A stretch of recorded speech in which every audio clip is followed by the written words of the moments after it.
guys, tayo ay magawa tayo ng merienda natin guys. Patikim natin kay Aiten ang palitaw guys. First time ito ni Aiten, ni Turka. Ito na po ang aking ano guys, glutinous rice flour. Ito ay 2 cups. Lagyan natin ng tubig.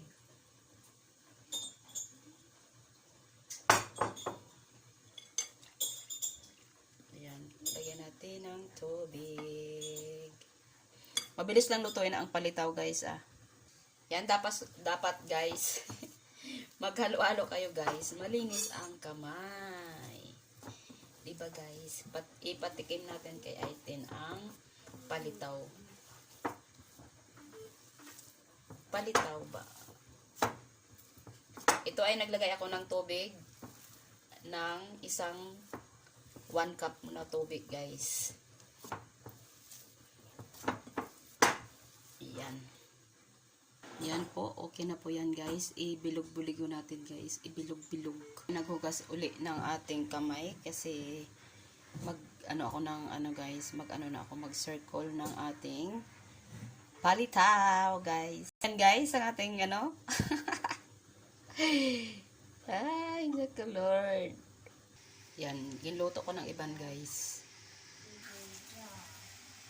O ang iba ano, ang isang piraso yan si Aiten yan ang nag-circle. Ang aking asukal guys. Tapos lagyan ko siya ng sesame nga ginluto ko. Yan. I-mix lang natin guys.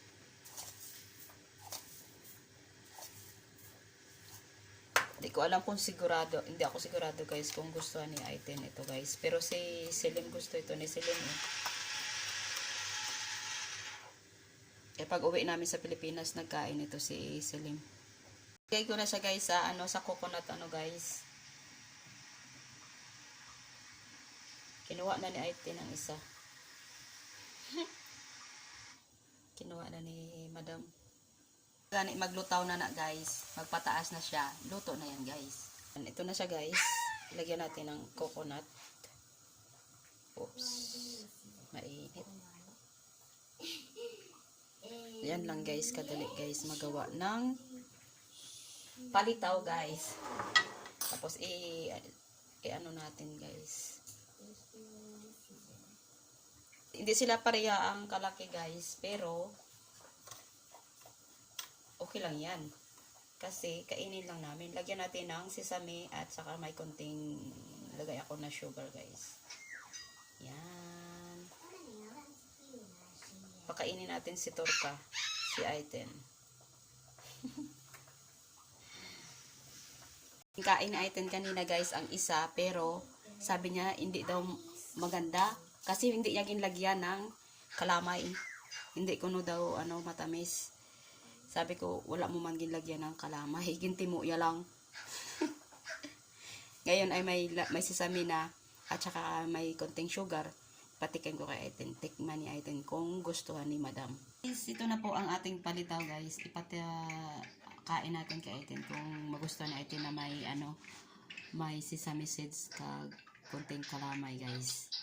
Kasi kanina ay walang ang kinain niyang isa walang kalamay.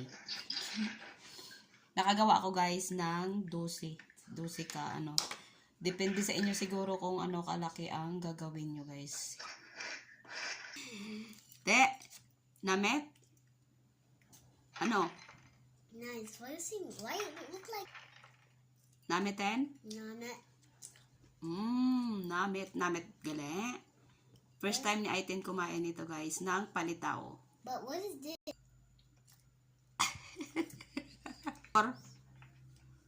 Out of 10. Pilang score sang palitaw? 10. Kain ko kay Selim ang gipatry ko si Selim. Gustuhan niya Selim, sarap daw ko no. Nice.